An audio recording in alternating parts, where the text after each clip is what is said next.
I was blessed to be able to talk about suicide awareness today with Channel 10 in Rochester, New York.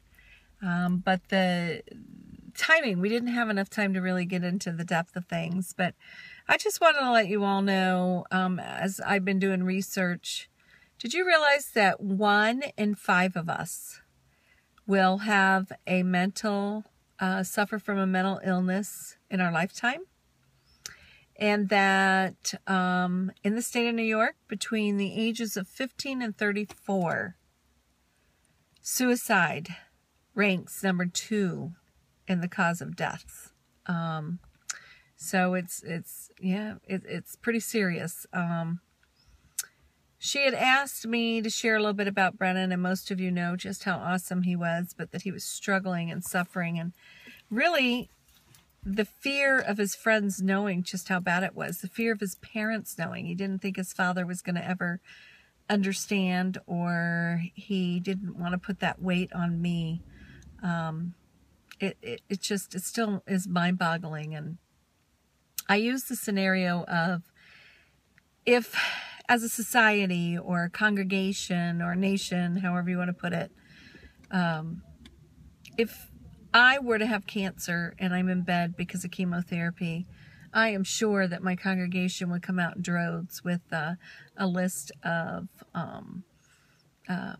sign-up sheet for lunches or dinners, and somebody would be sitting there with me, and I'd receive cards and flowers, prayers.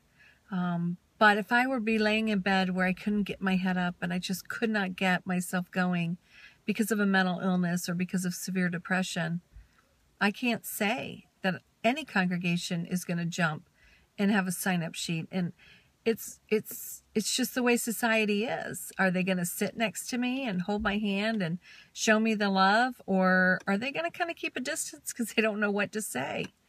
That's why we have to make the word suicide easy to say, because there's no shame. If you're having suicidal thoughts, then you need to reach out. There is hope. And yeah, you may have to get on medication, and then I get on my bandwagon about the doctors not being accountable, because most aren't. Just get an accountability partner. I'm trying my hardest to work with talking with doctors to make sure that they do something about partnering up. So if I'm a psychiatrist and I'm giving meds out, let me have a psychiatrist or a counselor that I work with that my clients or my patients are going to. There has to be some accountability. And, you know, touching on the heroin issue, I go get my wisdom teeth out and you give me 2 months worth of opioids, and then all of a sudden you cut me off. What if I'm suffering from depression already? That's going to be the quickest way to suicide. So there are so many things to talk about and so many things I wanted to say. But the one thing that we didn't get to is, she said, asked me a question earlier about what drives me or what made me go and do this. And I think of Mother Teresa when she said, and I may get this quote not whole correctly, but you'll get the point. She said, "I alone cannot change the world, but I can throw a rock into the water and make many ripples." So there you have it. Be that rock making ripples. I'm not going to change the entire world, but if I can save one life at a time, if I can save one mother from the pain that I go through,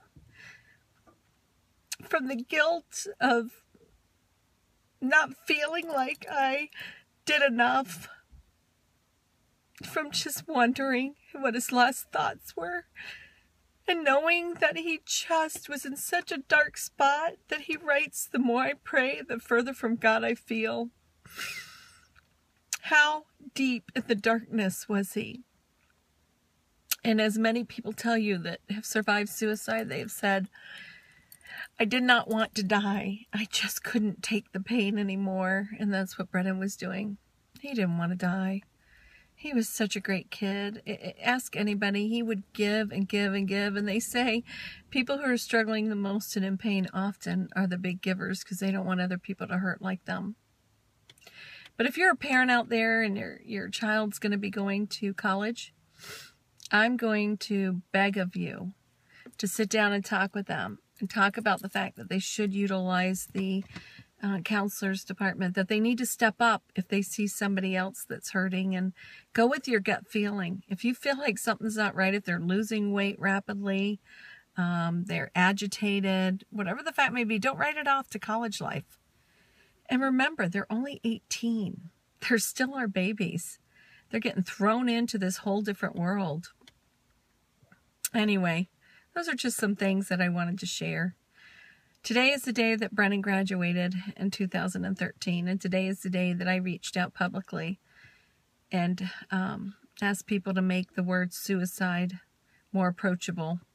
Don't be ashamed. If you're having those thoughts, reach out and ask for help. And make mental illness, the words mental illness, not so scary. Be loving, kind, and go that extra mile. Get out of your little box of comfort and help somebody.